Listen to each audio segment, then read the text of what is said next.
everybody, we're back at PAX East 2019. I'm Odell's Olives, but I'm joined with Becca, the publisher of Tunic. How are you doing today? I'm doing awesome.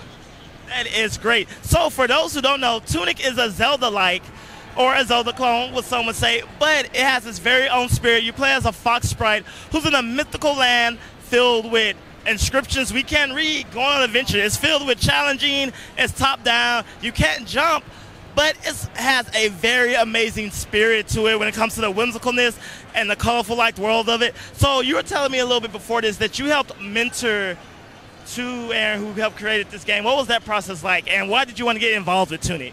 Yeah, of course. So the Tunic is basically made by one human. So like when you see videos of it online, all the art, programming, animation, design has been done by Andrew Schuldeis. He's like this amazing creator up in Halifax. He approached us years ago at like the Game Developers Conference in San Francisco to show us basically like a combat arena, kind of. It's an early prototype. And then after that, it's sort of a relationship developed of us sort of mentoring him via business and design. And then like 2 years ago, it became apparent that he kind of needed more. The game was getting kind of too big. So my husband and I published Night in the Woods. We're also an independent developer ourselves. Sort of took it on because he kind of needed more of our time. So Andrew and Adam actually do like every Monday, they do like a 2 to 3 hour phone call where they hash out kind of design, and Andrew uses it as a really productive sounding board to make sure, since he is the solo creator, that he doesn't end up going down kind of like a pathway where it's going to waste time. So Adam kind of helps him narrow the possibility space, which is really cool. And then I do a lot of the business. So we're an Xbox console launch exclusive when we do launch the game. So I do all of that work, and I take it to the shows and sort of like mentor him in more of like a business perspective. Okay, it's very rare you see people on both sides of that coin. So as a game developer specifically, what about Tunic attracted you that made you want to back this project? It's kind of brilliant. So you referred to it as a Zelda-like, and it's actually not. When you look at it, you're like, there's a fox in a green tunic, and he's got a sword and a shield.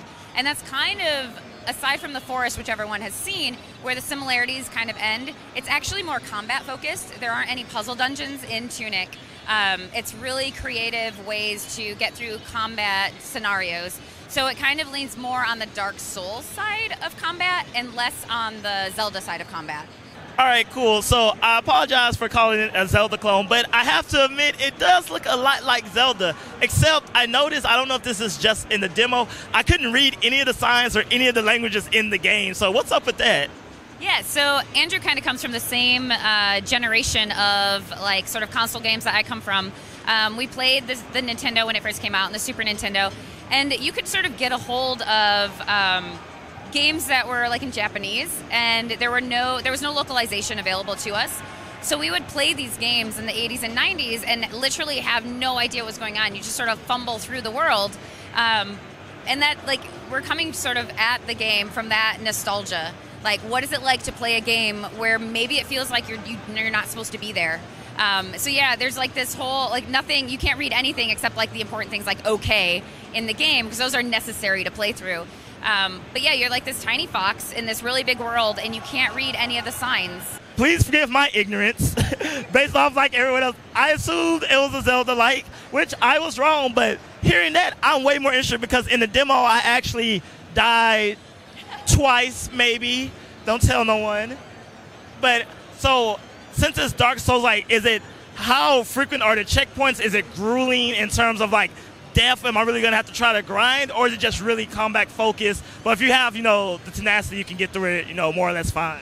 I mean, it's an action-adventure game. So there are tons of checkpoints. There's lots of different sort of items or abilities that will help you get through the sort of combat scenarios that come up as you like progress through the game. It also has like a non-linear, like the game is, it's not open world because that means a certain thing, but it's open in that you can get to places that you necessarily shouldn't be. And the feedback that you're going to get is like, this is too hard for you. You should go out and sort of follow a different path. But like your second playthrough, you might be able to, or might be comfortable to go through the game in a different way than necessarily was intended. So yeah, you are going to die a lot, but the checkpoints are there. it's hard. Like, I die a ton in Tunic, but it's like, it's so beautiful and whimsical. Like, and that's what I really like about it. Like, it's hard, and also like there's so much of Andrew's like quirky, beautiful personality and the animation style and like how beautiful and colorful it is, that like for me it feels like it's not punishing in the way that like a kind of a more like hardcore action adventure game usually is. So. Okay, well that's amazing. I've been educated. I hope you've been educated. As always, I'm Oda Harmon Jr. here with Becca, the publisher of Tunic, which you should look forward to and be prepared to probably die a little bit. So for everything PAX and gaming, you're already in the right place.